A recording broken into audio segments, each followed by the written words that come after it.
Hello students and teachers, it's Brad Philpott here with another little video on the individual oral for English A, language and literature.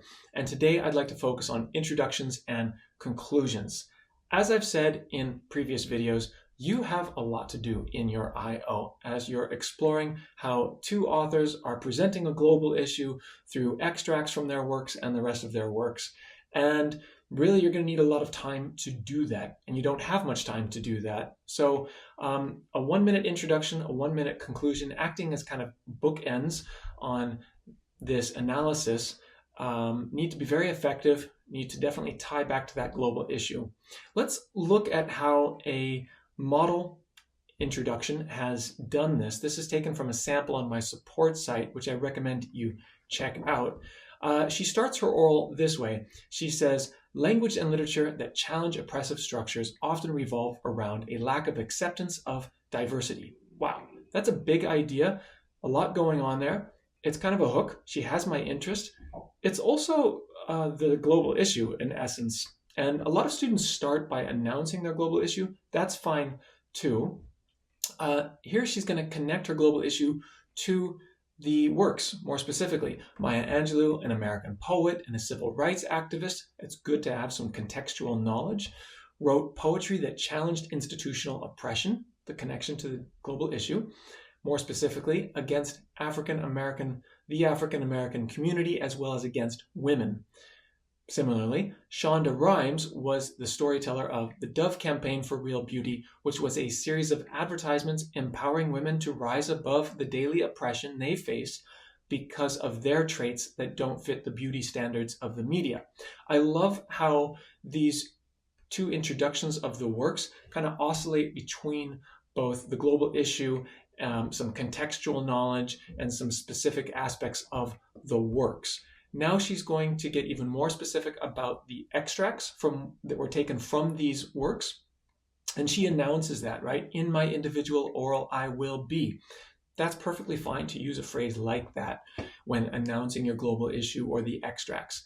I will be focusing on the poem Still I Rise by Maya Angelou from 1978 and the advertisement Beauty on Your Own Terms from 2016 by the Dove Campaign for Real Beauty, connecting them to the global issue of how people finding strength in diversity can lead to rising above oppression, as both bodies of work advocate for change in societal norms. I love how this thesis statement essentially has announced the global issue. It's announced the work specifically. It's also mentioned something about authorial intent. These authors want to change society. Great. Now, all that's left really is a little bit of scope. I want to know where this thing is going feature-wise, whereas Angelou uses rhythm, parallelisms, pronouns, and figurative imagery. Rhimes uses cinema verite, different perspectives, anaphora, and camera angle. Okay, you don't have to list all of the stylistic features that you're going to explore. These do seem to be some pretty general areas of focus in her oral. I know where it's going. If you want to check out the body of this oral and how she's organized it, she uses what I call method 1. And I've done a whole separate video on this, specifically showing how she zigzags between the extract and the work in both the literary section and the non-literary section of her oral. She does a fantastic job doing it before tying everything together with a really good conclusion. So her conclusion sounds like this. Thus, both authors show cases of women overcoming this oppression, this pointing back to oppression that we've seen throughout, and rising up. Both authors first portray the cause of the oppression, interesting, whether it's racism or impossible beauty standards. I like that those two things are different aspects of the same general concept. Then both authors show that it is possible to find strength in whatever the oppression is directed towards, whether it is skin color or whether it is body type, right? So this seems like she's really developed her global issue, and she's, if she hasn't already announced this causal relationship, she's doing it now. This leads to this. This enables these women to achieve this, right? That's really important that you comment, that you make that argument.